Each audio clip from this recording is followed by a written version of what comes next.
Je m'appelle professeur Assane Ndiaye. Je suis professeur de lettres modernes au lycée XM Mbacké 2. Je suis là-bas depuis novembre 2015. Professeur Assane Ndiaye est quelqu'un qui est issu de Mbacké. Il a grandi ici à Mbacké. Il a fait toutes ses humanités à Mbacké.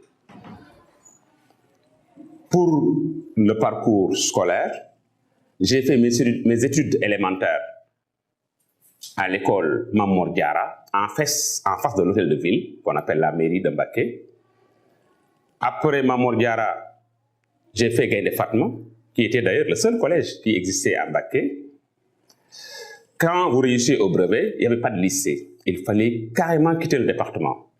C'est ainsi qu'on m'a orienté au lycée technique Cheikh Ahmadou Bamba pour faire la série E, qui est aujourd'hui l'équivalent de la série S.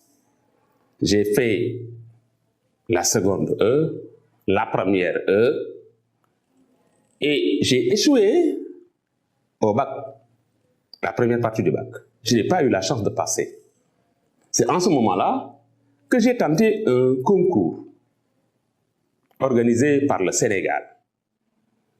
C'est le concours qu'on dénommait CFPT pour aller faire la technique dans le centre là des Japonais.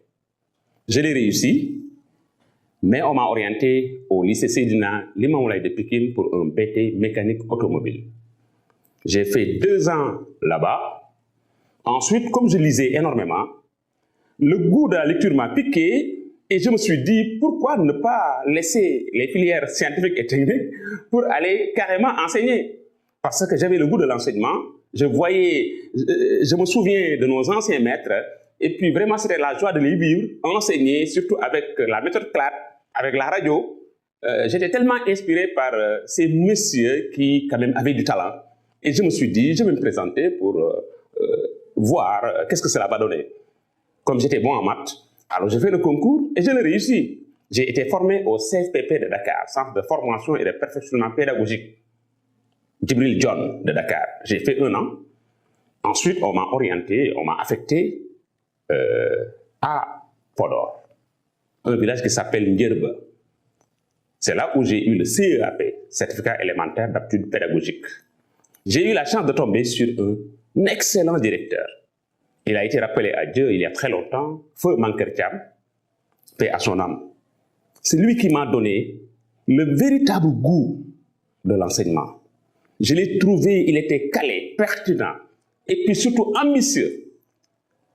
Alors je l'ai côtoyé et je ne l'ai pas regretté.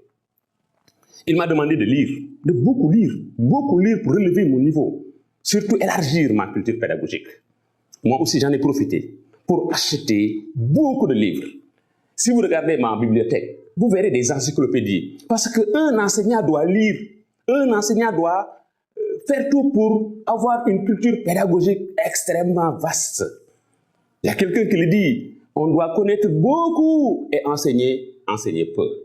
Ce goût de la lecture m'a permis d'ouvrir les portes du succès. Parce qu'au lieu d'attendre 4 ans pour faire le certificat d'aptitude pédagogique, j'ai essayé ce qu'on appelait le brevet supérieur de capacité. Il y avait 2 étapes. J'ai fait le BS1, j'ai réussi. J'ai fait le BS2 et j'ai réussi. C'est l'équivalent du CAP écrit.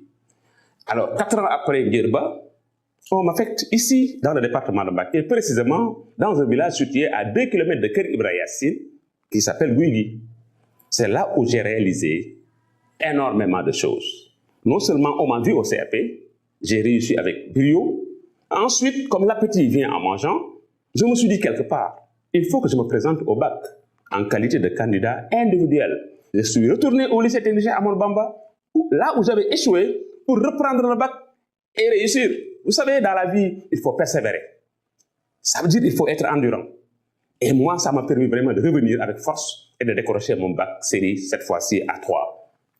J'ai été nommé par la suite directeur d'école. C'est en ce moment que je me suis dit, je suis dans la zone rurale, je suis dans un village où il fallait aider les gens à venir à l'école, à s'instruire. Il fallait également aussi réfléchir trouver les voies et moyens pour booster l'école. Et je me suis battu et finalement, nous avons eu satisfaction à tous les niveaux. Et cette satisfaction-là est montrée par les innombrables réalisations sur le plan pédagogique, des innovations. Nous avons eu la chance de travailler dans un projet financé par l'USAID et les Américains, projet DIOC, jeunes filles et femmes orientées à gérer l'avenir du Sénégal.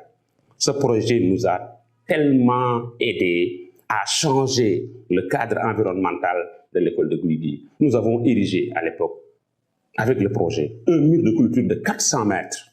Nous avons réhabilité toutes les classes. En même temps, nous avons fait une adduction d'eau, parce que le point d'eau était situé à presque, je dirais, 500 voire 600 mètres de l'école. Avec le projet, nous sommes parvenus à avoir de l'eau au niveau de l'école. On a construit des toilettes, des blocs d'hygiène fonctionnels, séparés, hommes, femmes. Et puis, comme l'inspiration était au rendez-vous, parce qu'on était accompagné vraiment par des spécialités, nous avons conçu cette grande réalisation du gouvernement scolaire. Et le gouvernement scolaire, je peux dire, nous a permis quand même de poser encore dans le système éducatif des actes forts. Parce que les Américains, quand ils ont vu l'innovation, ils ont mobilisé la DRTS.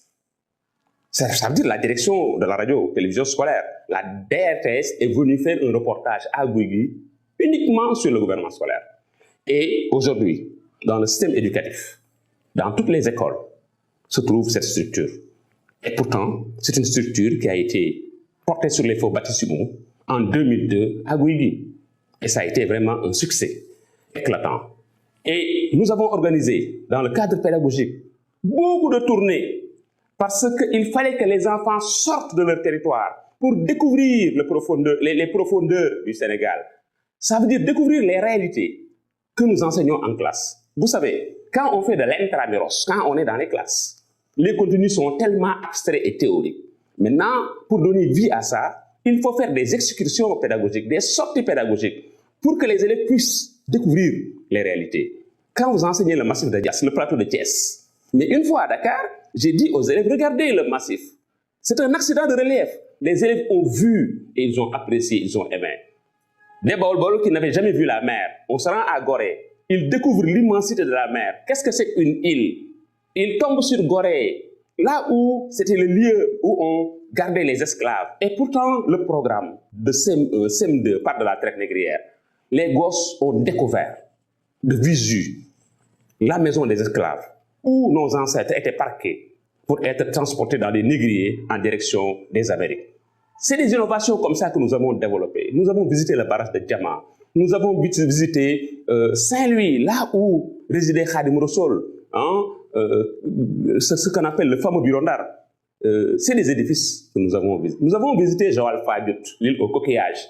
Nous avons fait beaucoup de localités et ça fait partie des innovations de taille. J'ai animé également aussi pendant 10 ans cette grande émission Les Cerveaux du Baol avec une radio locale ici, Sud FM 91.2, avec Adjaratou Toutissé, que je salue au passage, une dame de fer. Nous avons travaillé 10 ans durant à vraiment aider les élèves pendant les vacances à consolider les contenus installés par les professeurs et les maîtres en classe. Nous avons également aussi tenté de faire des brochures pour aider les enseignants. Beaucoup d'écrits, beaucoup de productions écrites, surtout le miroir adapté au curriculum.